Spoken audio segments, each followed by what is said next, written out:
reconsidered. It should be reconsidered because we're living in different times, and we should be more. We should aim to be well. Achimota School should aim to have that place where people are not discriminated against. There should be equality. There should be unity. Not because your hair is one way and certain people of a different view will have a different excuse to keep their hair long. And I believe we're talking about a parent who made that noise. As a parent looking for the best education for my child, I probably would have done the same thing. If because I know Achimota School is a good school, and Candy, you mentioned that you get taught a lot. Everybody that leaves Achimota School is pretty much a pocket lawyer. We don't need law degrees, but we can argue our cases quite firmly. So I think I'll leave it here. Right. Okay. So you believe that people are discriminated against. I don't follow your argument. You are saying that, yeah, we need rules, but we need to make allowances for people. Otherwise, it looks like we're being discriminated against. I'm going based on the fact that there are certain students who are allowed to have long hair. There are also certain, and this boy is 17 years old.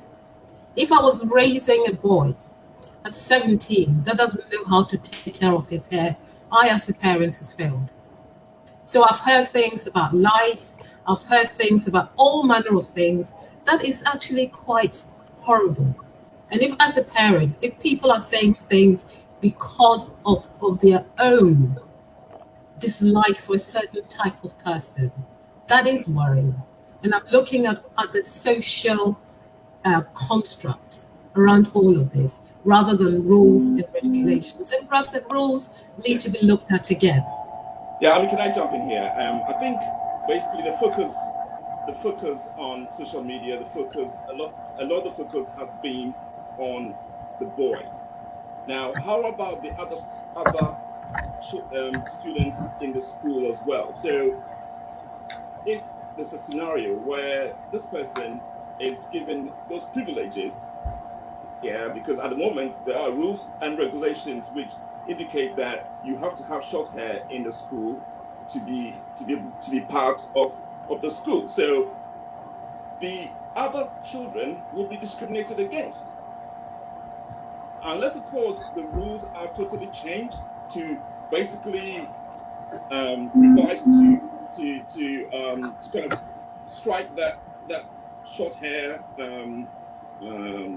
clause that is in the rules. But then again, the last time that the rules and regulations was actually changed was August 2020. Yeah, in August 2020, the rules were changed, which shows you that it is a live document. It is not a static. Rules that applied in 1968 probably doesn't apply now. I mean, I remember when we were at Achimota School, there were rules regarding not having to wear trousers, especially when we were in sixth form. We tried to bend the rules a bit because we felt that other schools were wearing trousers for classes. In sixth form, we put our case forward. It was argued. It was, I think it got to a point where the authorities kind of gave in. But I think subsequently they decided not to continue with it. So that kind of conversation has to be had. But in this particular case, I think we should also be thinking about the school students who, unless the rules are changed entirely, then the other students will actually be discriminated against. So are you saying that if the boy is allowed to have his hair long, that means the other students will be discriminated. I don't believe so. Well, it's like you're in the office and you get somebody else, you get promoted because you're black. Does that mean that the white people have been discriminated against? Well, if I was in the school, I would say, okay, why is it that he has that privilege of having long hair and I don't? Yeah. On the other hand, there could be other peculiarities in my religion, which I cannot demonstrate in the school. So I mean, it's like that. But then you can go and ask the school to add your religion, all the things that nobody's stopping you from asking that question. Nobody's stopping you from asking the school to allow you to wear, ear piercings or whatever, if that is part of it. I'm just using that as an analogy. Yeah, so everybody should be allowed to seek what they believe in. I mean, I give a good example here where, whilst we're actively in school, as sixth formers, we decided that there's something needs to be done about this rule, and that's exactly what we did. Yeah, but having said that, this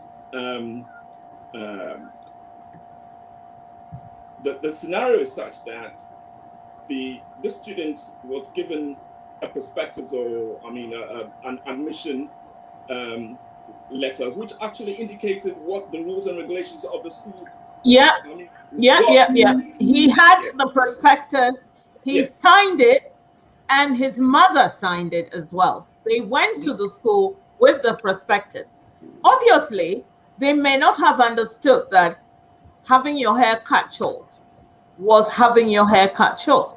Because at whatever situation, I know Rastas who have short hair. It's Rasta, it's twisted or locked or whatever, but it is short and it is manageable. Some people put it in a bun, etc. Yes. So I think that discussion could have been had, but they were adamant that no blade was going to touch his hair, and therefore it was an infringement of his rights. Well, every religion, there are those that are sort of average, and there are those that take it very seriously. And I do know some Rastafarians that take their religion seriously, and they lead some of the purest lives that you'll ever know. So all that we've heard about all sorts of things, smoking weed, Jesus Christ, all the people who are watching this, who went to Achimota school and tell me they haven't smoked weed before, are all lying. I haven't. I have not. I am not lying. I didn't smoke weed in Achimota school. But how can people throw the argument that because he's a Rastafarian, then he's smoking weed? That's stupid. Sorry, that is not right. I beg your pardon. That is not right. But that is not right. I think what you need to do is the Rastafarian religion. Yeah, there are variants of it. Yeah, but basically, from what I know, obviously it's kind of the doctrine is linked into some parts of the Old Testament, Leviticus, Numbers, and Leviticus, and then a lot of it has got to do, they look at Revelations, and that's the thrust of their belief. But apart from that, smoking of weed is part of the religion. In the sense but smoking of weed is part of student life as well. Hold on. See, no, come on. The argument it does happen whether you're Rastafarian or not. Yes. So why use that as one of the things to beat these people up that they're going to do that? Which people have. Yes, but where the argument is from the premise that on the basis of religion, where of course, everybody should be allowed to practice their religion. I think I asked a question, and I think one of my friends must have thought it was a stupid question. But having said that, how do you practice your religion? There are a couple of things that I picked up from the religion. some expert might tell me that it's wrong, yeah. But I mean, this is what I've actually read. Essentially, as part of the religious service or activity, they have what is called groundation. Yeah, groundation is, you know, basically having to prepare yourself for, you know, into that spiritual experience, and that spiritual experience is enhanced by the smoking of weed, which is a sacrament of the religion. Now, a sacrament can be interpreted as, I mean, the most similar sacrament that I can think about is the Catholic religion, where the sacrament is actually take communion. So it yes, is a part, right, yes, it is a part of the religion. So essentially, if that is the religion, how can they practice it in the first place in Achimota school? I mean, how are they going to do it? He may not be able to practice all of that unless his mom is going to give him a bag of weed to come to school. But I don't think his mom is going to do that. But let's go back to the hair. If you've grown up with your hair very long and a knife has never touched your hair, for the sake of getting good education, you're told in today's day and age, you're told that you must cut your hair. Think about the psychological effect that will have on that child. Especially, can I cut you? Yeah. No, can I cut you here and ask you that whilst you're talking about the psychological effect on the child, yeah, you know, a lot of girls from birth up until they went to Form 1 or started a boarding school, they have mothers were proudly plaiting their hair, braiding them. A lot of people had nice long hair, and then just before they went to school, they had it cut.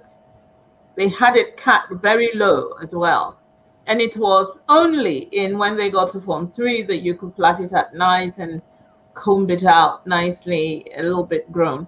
So what about the psychology of the girls? While you argue for Rastafarian, what about the girls? Because a lot of girls, their whole pride is in their hair. That's how they see their beauty.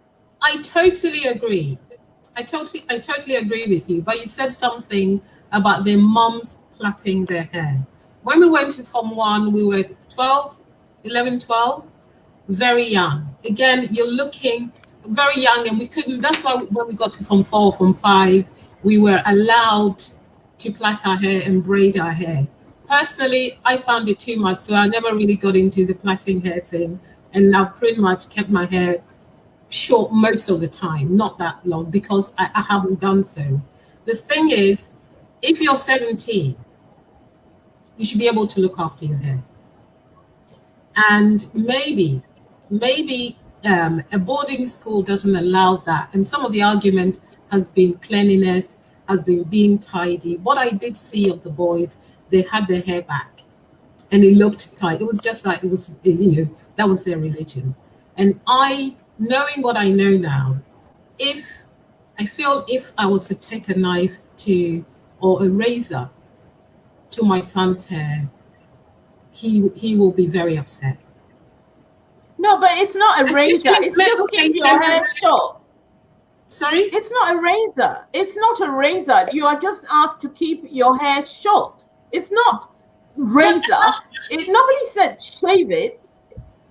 But most of the girls, basically a razor, not something that will cut the hair, is, you know, it will be short. No? How short is short? Because if you actually leave the hair a bit short, it gets wilder. So, but when it's long, you can actually tie it back and make it tidier. That's what I've seen. Yeah, I mean... okay. Yeah, what I was going to say was that I think the approach by the parents it's going to go 2 or 3 ways. The first way is if they are going to go to court, then they are arguing on the basis of the liberties, the human rights, the liberties the liberty to have religion, freedom of religion and expression and all that, or then it's a matter of communication with the school as far as the school rules are concerned, as to the flexibilities that can and within the rules that can allow their child to actually stay in the school.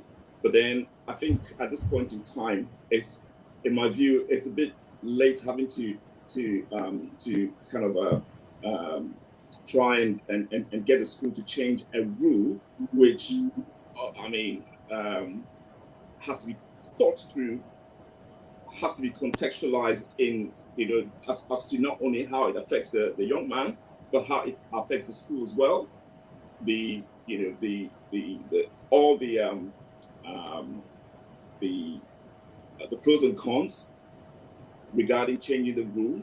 Yeah, because then, I mean, a lot of times when rules are changed, you still need to maintain that conformity. Conformity is crucial, because I mean, Achimota's rules and traditions were built up by the standards that it has had over the years, and that's what made it attractive to I mean, all these parents and candidates. And I mean, I don't want to put any school down, but then I can say that, I mean, I remember when I was camping, playing hockey, and then camping in one of the schools in Accra, and I mean, I was kind of amazed at the, you know, the how things were so loose, you know, and you could do anything you want. To be honest, you could just, like, you know, just walk out of the gate and go to the club and come back at 10 or 11 o'clock.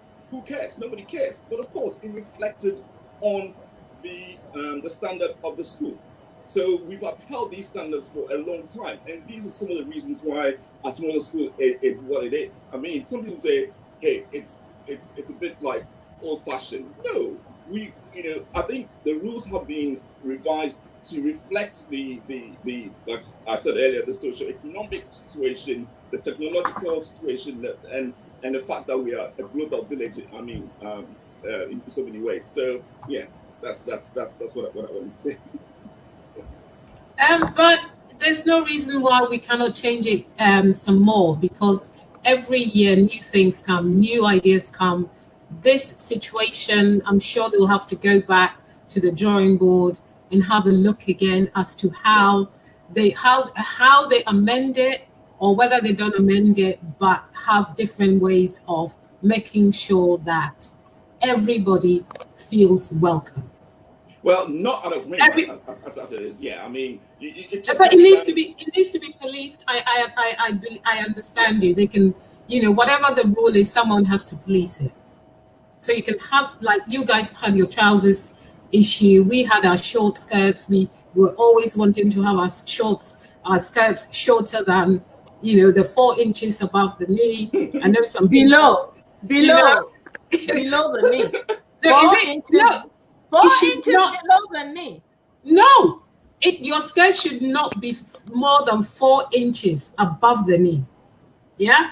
So that's it, and your knee is there. Yeah, we could wear skirts above our knees, but not more than 4 inches. Really? But okay, our parents will make sure that our skirts were at the right length. But I know some people who are not on this screen at all, who will get, you know, who will make sure that their skirts were shorter, and we had needle and thread to, you know, sew the thing up to make sure that, you know, we can show our pins and stuff like that. So, and of course, we got caught, we got punished for, you know, doing silly things, having Vaseline on our lips. All those things were to have uniformity. But I still feel that the inclusion bit is missing, and we need to rethink it. Yeah, I don't understand. I don't agree with you. In inclusion, the whole idea of having everything uniform is to include everyone. That was the whole idea.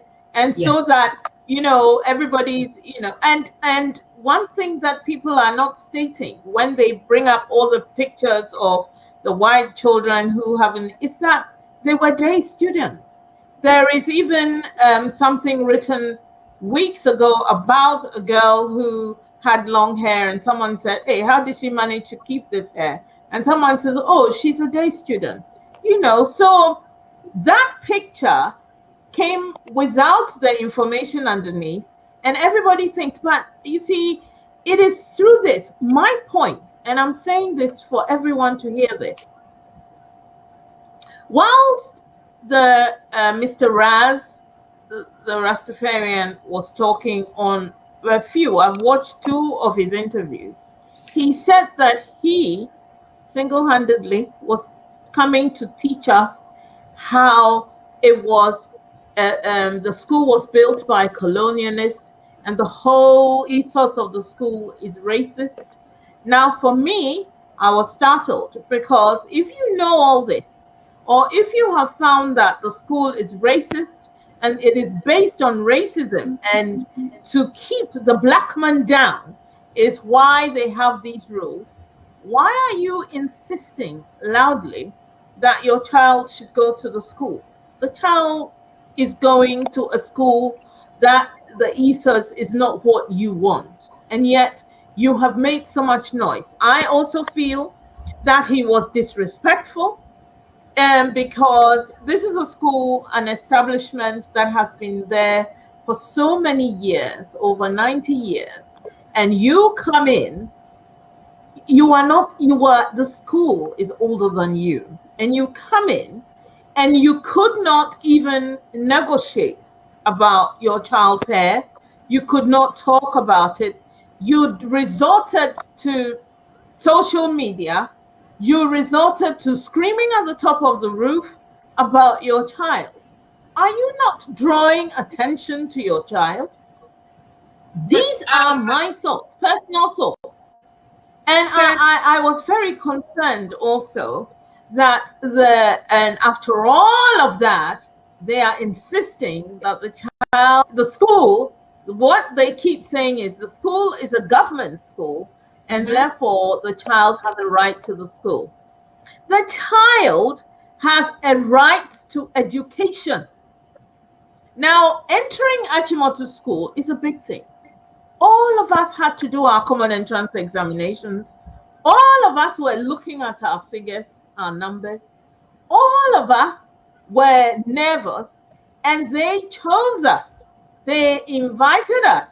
We looked at the prospectus. Most of us who went to Achimota school chose it as a first choice. And therefore, if you didn't get your first choice, you would coolly go to your second choice or third choice, depending on your marks. And if you have been accepted, so it is a them and you thing, and you go in there, you sign the paper saying, I'm happy to abide by the rules, I'm going to do X and Y. And then suddenly your father helps you to change your mind. I have an issue with that. I'm assuming what you're speaking, you're saying that the guy did not try and negotiate with the headmaster or headmistress. Well, headmistress. No, he didn't. No. And then he went. I said he was told. Sorry. He was told. He himself. He had an interview. I watched 2 live interviews yesterday. Okay. I listened to 1 radio interview. The child went with the mother. The mother was told the guy needs a haircut. Why has he not had a haircut? She said, well, she needs to see the headmistress, She said the people who were talking to her were rude to her, and etc., etc. That is fine. That is fine. So the father then comes along, and he gets very cross. He then makes a thing on Facebook saying, I went to the school, this is what happened. I am going on to TV3. I am going to talk about it. There is no guessing or supposing, or all of this is happening live in front of us. Now, because I am doing the show. Yeah, these are tools that in today's world we're using for the things that we believe in, and it goes viral. Let's look at some of the things, women being able to vote, for instance. Let's look at all those things and how far we've come, because if somebody doesn't take a stand, we will be backward. Sometimes the way we go about things may not be how the establishment wants us to go about things, but somebody has to make a stand about the things that they believe in. He may not have gone about it the right way, but I still feel that the inclusive nature, what the black and white thing stands for, it's not being shown here. No, I disagree with you entirely. I don't believe that it's being shown. The inclusivity that we went to school with people that looked green, red, yellow, whichever, all together. And we are discriminating on the basis of hair. Okay. Well, I mean, Lily, yeah, before Edwin speaks, I need you to understand something. Okay. When you enter the school, the first night you enter the school, you go to the assembly and they tell you that you are all here to learn. You are shown our emblem, and it is explained to you that ut unum sint, that all may be one. By the time you have got to this lecture, you are part of a group of like-minded people, and the journey has begun. Now, he hasn't entered the school yet. He is not part of the fabric of the school. He is on his way to the school. And on his way, his father has wrecked his whole aspiration. The teachers didn't do it. As people in the admin block didn't do it. His father did it. I put it to you that is what the journey was, because he hadn't been accepted yet. If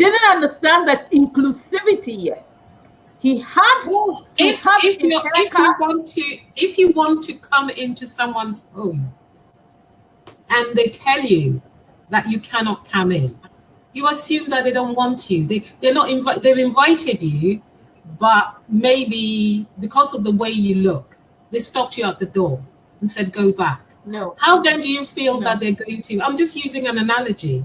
How then do you feel? Your analogy, I can help you with your analogy. Okay. The analogy you have given is, if you go into somebody's house, my friend down the road is a Muslim. When I'm going into her house, her rules are that you do not go in with shoes. Yes. Therefore, I'm gonna say that. Yeah. I will not enter her house with those shoes. I will take them out at the front of her. And don't tell me that if I go into someone's house who has rules and I decide that my human rights are being infringed, my advice to you is don't enter that house, because that is not your house. It is not your house yet. And when you have been able to enter that house, maybe you can do something about it. But while you have not entered that house, no, I disagree with you. Sorry, I think Edwin. we have to agree to disagree on this one, because I feel very strongly about we haven't finished yet, so Sorry? do I. But Edwin, please. Yeah. Yes, Edwin, speak. Yeah, exactly. I mean, I think I was going to talk a little bit about the parents, and I think I watched an interview. I mean, because at the moment it seemed to be two families, but there was this one of the students, Ohiniban in Krabia, his mother, who I thought was very eloquent and expressed her views really well. I did go on to say that her husband was thinking of, having a campaign to kind of disrupt the year of return, as far as the Jamaicans are concerned, and also the fact that she's probably studying in the US, and there is a Ghanaian who probably works in government or something of that matter, where they were going to put a bit of pressure in this matter. But I mean, again, I mean, we have a constitution. Yeah, we have a constitution, which obviously, constitution also talks about human rights as well. And most of documents and constitutions that basically mention human rights, that's often contain limitations. Yeah. The limitations that are in our constitution is such that for the purpose of education and welfare, if a person has not attained the age of 18, yeah, if the person has not attained the age of 18, then they can be subject. There are limitations as far as that is concerned, and that is something which is permitted by law.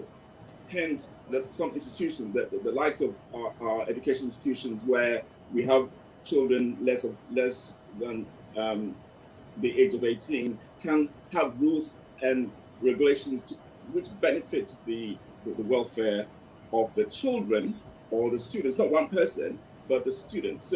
So I mean, honestly, I do not know, and let's cause, I mean, you know, there are other parts of the law, and I'm not a lawyer, which can, which they can use to ensure that, you know, they win admission for their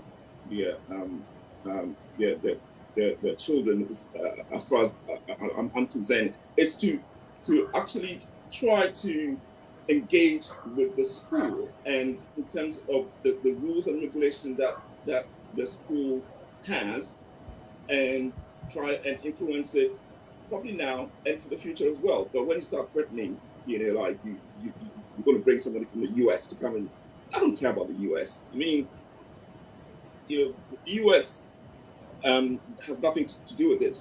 Whatever the woman's position is, and I'm sure she doesn't even have that part anyway, as far as the US is concerned. They've got their own problems to do, to deal with. But I think that was that attitude as well probably wouldn't help him. I think personally, both parties need to come together and have a discussion. I mean, I support a lot of the good things that Achimota School is doing. I support the rules, I mean, some of the rules, but I think there's certain things that we need to sit up and look at as to where we are today. We're not in 1927. We're not in 2020. Yeah. We're in 2021, where Candy, you're not supposed to have a view on this. You're the host. You're not supposed to have a view on this at all. I do have a view. But we need to sit down and have a discussion. And my thing is about inclusivity. We are being killed by the millions in foreign lands because of the way we look. And we cannot look within ourselves and treat other people who do not look like us the way we're doing. And for me, that's very sad. Yeah, the school and the parents and everybody that's involved in this should sit down and rethink some of the things that we're doing and some of the messages that we're sending out. That because once it says Achimota School, the next thing will be the whole of Ghana hates Rastafarians. Look at how it's going to, the inbound stuff that's going to affect the economy. Well, the thing because that is also another, it will not go that, Achimota School, one small place in Ghana is having this issue. It will be Ghana people don't like Rastafarians, and they're coming in their droves. So we need to look at that as well. Yeah, but as far as the rules and regulations are concerned, just a quick one, Candy. Rules and regulations are concerned. Yeah. That's like I said, from Form 1 to 6th form. Yeah, it changes. I mean, like from 1 to Form 5, like you guys know, from 1 to Form 3, you probably cannot, put do con roll or whatever. By the time you get to Form 5, you or 6th form, you're a bit older. So then those you can wear your own dress for prep and all that kind of thing. Yeah, and then for us as the boys, you could wear your nice pair of trousers and options. We were given options because at that time in our lives, we were supposed to be a little bit more mature than when we came to Form 1 or Form 2 or Form 3. Yeah. So these are still teenagers that are under 18. So those rules and regulations are required, and in my view, that this issue has got to do with religion, because then that's what the Rastafarians are saying. They do not cut their hair. One, in the first place, I don't know, but is Rastafarianism, is it a religion in Ghana or not? I don't know. It doesn't matter where the religion is. If that's their religion, that's their religion. They cannot discriminate. No, but he's asking if it is accepted in Ghana as a religion. It's like joining a union. If your union is accepted within your work.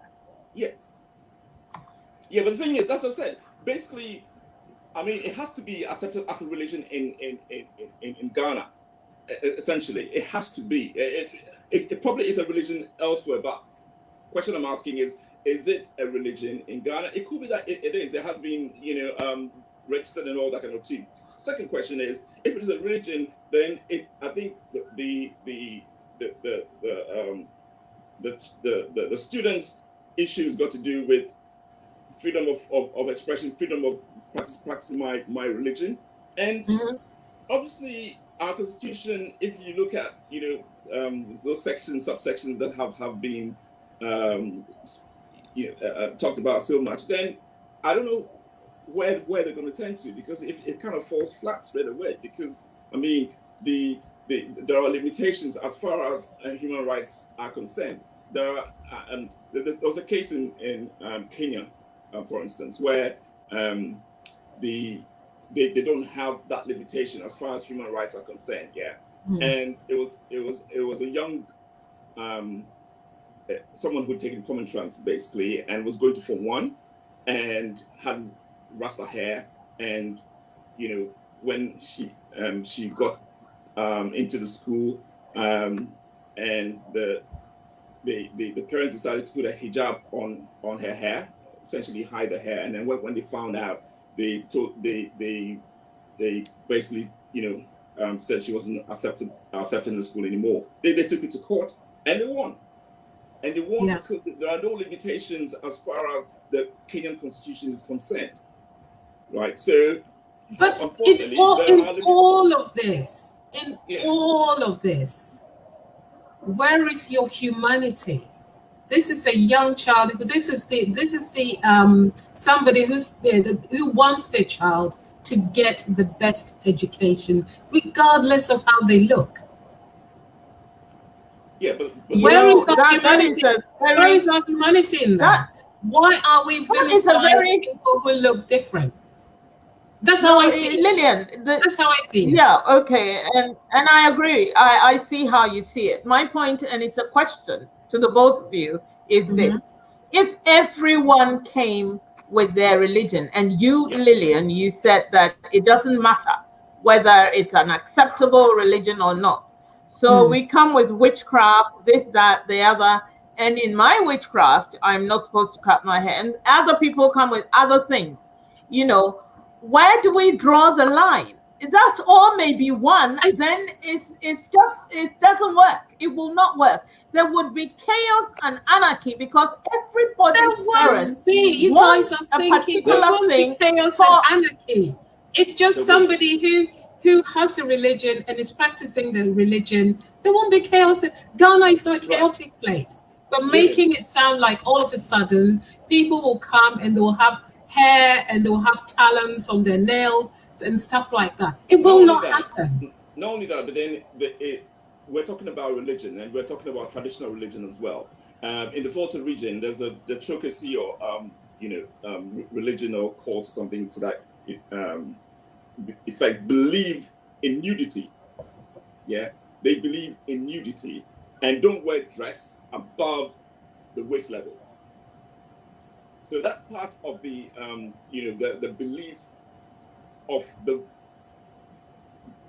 one of the tenets of the traditional religion is that they believe in nudity. So there you are.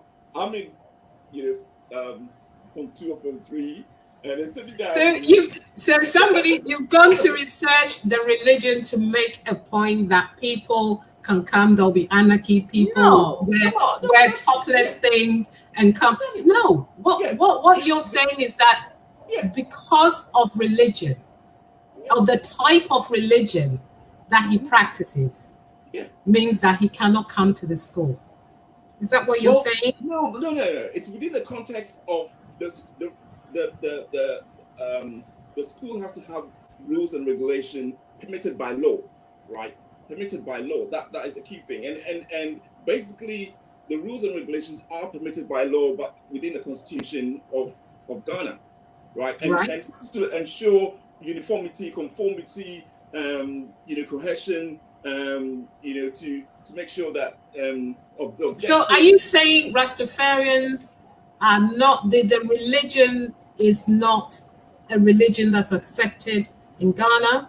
No. And if you practice it, you're breaking the law? No. I made 2 points. One, I don't know whether it's a religion or not. It could be a religion. Fine. Let's assume that it is a religion. Yeah. Mm-hmm. Number 2, if the boy wants to go to Achimota school and he's being discriminated as per his human rights and his liberties on the basis of religion, race, whatever, then there are limitations to to those liberties that they are ascribing to. There are limitations, and those limitations apply to anybody who's under 18 years of age. So the rules of my question, because we're about to run out of time, but my question is, with all of this going on and with each hanging on to their views and all of that, are you suggesting that maybe we should they should create a Rastafarian school? No. We should find a way to include Rastafarians or people who choose to practice a religion that's not Christian, Muslim, or witchcraft. I mean, I think that there are schools that have been set up specifically based on, a religious belief. Like the Ahmadiyya schools that are in Kumasi and other places, because they obviously the students will not fit into the norms of those schools. Basically, I mean, I know in the Muslim religion you're supposed to pray 5 times in a day. The setting in other schools might not be just appropriate. So why not? You just set up something for them. If you want to go to a public or a government school that is, I suppose that's non-denominational, and I suppose quite a lot of them are, then those customary things that you do in your religion you might not be able to do them or attain that kind of spirituality that's linked with the religion. So I mean, for me, for me 2 things. I think basically the school should have there should be a debate and some discourse around how such how we can incorporate others in who do not and in our view do not conform to the rules and regulations. How going forward that can be done, and of course there's got to be compromise along the way. I mean, like Kenny was saying, look, there are Rastas with short hair. Now I've seen Rastas with short hair, and then also this notion of I mean, I do not cut my hair. Maybe by the time you grow up, you're bald, totally bald. You don't have any hair like I do. I mean, so I mean, hair, what's then that hair that has so much value, that Nazarite hair. But then, at the end of the day. But then it's part of growing up in your own virility and stuff like that, and it means a lot to people. And all I will say, and perhaps we go at 3 minutes here, we have rules that have been there for a long time, and they have kept us safe. They have kept us sane. The three of us have all done very well by going to that school. I'm saying we're in the 21st century, and I'll refer it back to some biblical verse. When I was a child, I spoke like a child. We need to move forward. We're now men and women, and we need to move some of the discussions and some of the places where we sit in terms of we sit, we're firm in our beliefs, and we don't move. We need to start. Yeah, well, it's time. It's 58 now. I have only 2 minutes. I have only 2 minutes left. It's time. But I just to make your point. When I was a child, I spoke like a child. I thought like a child. That boy is a child. Therefore, he should be speaking like a child. He should be. He needs direction. He needs rules. He needs to. If he wants to be in Achimota school, I think they should rethink their stance. People, I want to thank you so much for coming onto the show. We could go on, but we can't because the time is up. It's 59. So thank you very much for this. Has been a very riveting discussion. Thank you, thank you, thank you, thank you. I will call you next time. We can talk about something softer. Thank you so much. Thank you. Bye-bye. Be well. Thank you, listeners. I love you all. Bye-bye. Bye. Stay on the line. Stay on the line.